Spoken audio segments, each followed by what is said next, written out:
сүрөт тартуу өнөрү менен кооз музыканын үндөштүгү. Борбордун тургундары менен коноктору литвалык белгилүү сүрөтчү жана композитор Микалоис Čiurlionistин кайталангыс чыгармасына күбө болушту. Улуттук музейде Литва маданиятынын көрүнүктүү өкүлүнүн 150 жылдыгына арналган көргөзмө ачылды. Микалоис Čiurlionis бай мурас калтырды. Кыл калем чебери жана композитор өзүнүн чыгармачылык жолунда 300дөн ашык живопись жана графикалык чыгармаларды, ошондой эле 200 музыкалык чыгарма жазган. Астанадагы көргөзмөдө автордун өзүнүн музыкасынын коштоосунда анын тандалган сүрөттөрүнүн репродукциялары тартууланды. Алардын арасында дүйнөнүн жаралышы, күндүн сонатасы, деңиздин сонатасы сыяктуу белгилүү чыгармалар бар. Литванын өлкөдөгү дипломатиялык өкүлчүлүгүнөн билдиришкендей, мааракенин ээсине арналган маданий агартуу иш-чаралары өтүп жатат. Казакстандагы көргөзмөсү кулж айынын 12-сине чейин уланат.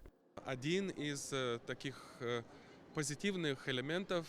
Көргөзмө Казакстан менен Литванын ортосундагы тыгыз маданий байланыштардын жаркын мисалдарынын бири. Жергиликтүү коомчулукту улуттук өнөрүбүз менен тааныштыруу үчүн ушундай көрүнүктүү өкүлдөрдүн чыгармачылыгын көрсөтүү жакшы салтка айланды. Көбүнчө көргөзмөлөр сыяктуу ар кандай биргелешкен маданий долбоорлор уюштурулат. Культурные проекты в сфере культуры, выставки, концерты и другие мероприятия организуются.